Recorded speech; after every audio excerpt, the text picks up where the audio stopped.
Heyo, I'm Ori, and welcome back to another video. Now, before I start, I know to the 10 loyal people that watch my videos, they're probably like, where has he been? Your videos are literally the blood that pumps through my veins. And to that I say, wow, I'm actually pretty flattered.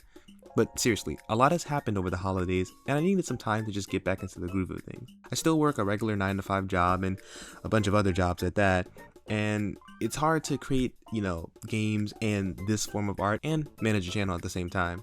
So I'm extremely sorry for the absence, but I'm back, and today I want to talk about a couple of things I wish I knew before starting game dev. Since it's the new year, I thought it'd be nice to help people who are starting from the absolute beginning. When I was starting out, it felt like I was kind of just throwing myself at a wall and nothing was really sticking. But to help others avoid this issue, I thought I'd talk about a couple things. Be okay with not knowing anything. Now I know this point seems redundant since the title of the video is literally things I wish I knew, but what I mean is that remember that you're a beginner.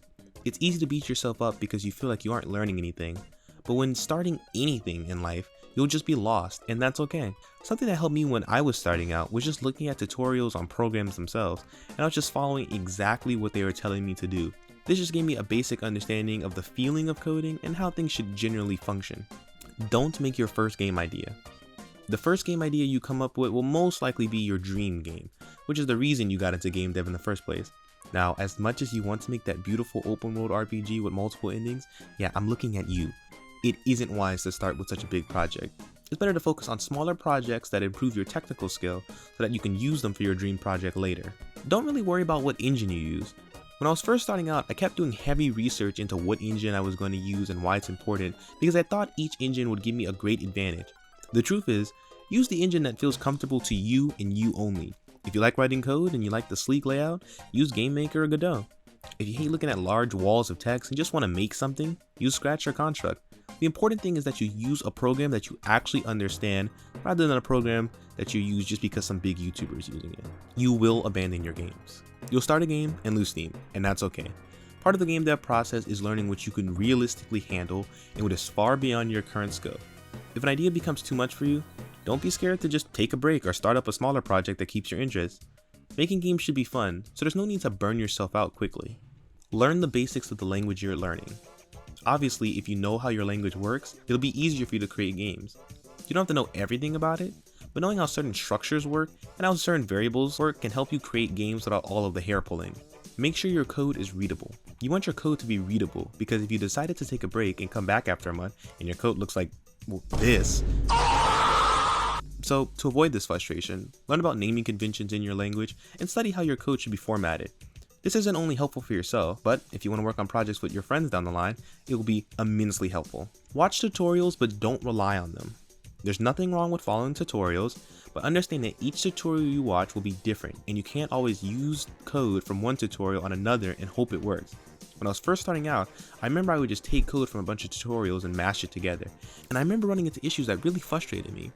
And something someone said on a forum will always stick with me to this day, and they said, you can't Frankenstein code together and expect it to work. Mixing the tutorials and your own knowledge, even if it's a little, will help you immensely in the long run. Which brings me to one of my biggest points, ask your community for help. I'm a very stubborn person, so I try to do everything myself without consulting others. But this is something you should never do because it prevents you from seeing other perspectives. Being able to open up and getting feedback from the community was honestly one of the best things that helped me improve in game dev.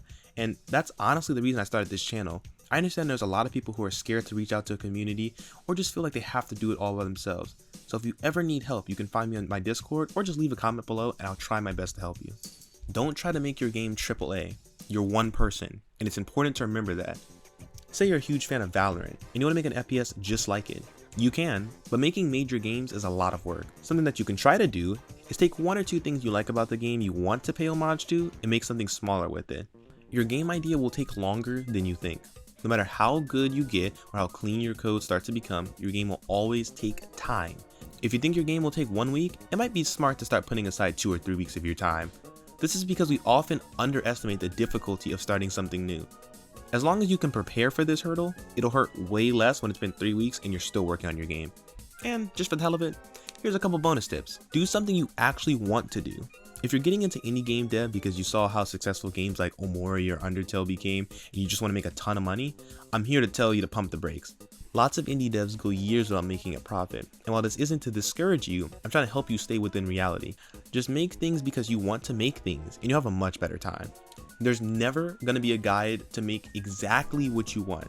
I know you'll look for hours searching for a tutorial how to make the perfect battle system that can be used with this person's code or yada yada yada, but after a while you're just gonna have to figure it out. And this really used to piss me off when people would tell me that, because I thought they were just dismissing me, but it's probably the most useful piece of advice anyone can give you. You'll never be able to truly learn if you don't try to just figure it out. And stay patient. It takes time to create any art. Don't feel like you have to rush yourself. YouTube culture will show people making games in 2 hours or making game engines in 5 minutes, but understand that everyone's skill level is different, and it's fine if you can't create that fast. Just have fun. There's a lot of things I wish I could have known before starting game dev, and it really would have saved me a lot of the frustration that I know a lot of beginners struggle with. Even with guides like this, you'll just make mistakes, and that's okay. You have to make mistakes to learn and grow, so just keep creating art. And thank you so much for watching. Here's to a new year of video games and videos. If you want any help or feedback, you can always join my Discord server in the description below. I've really been enjoying seeing and listening to everyone's work, so please keep sending stuff. I genuinely love interacting with this community. If you want to see updates on any of my stuff, I've been making an effort to post on Twitter more, and I'm trying to post on Discord. So just check me out there, and I'll try to respond as quick as possible. And as always, thank you, and I'll see you next time.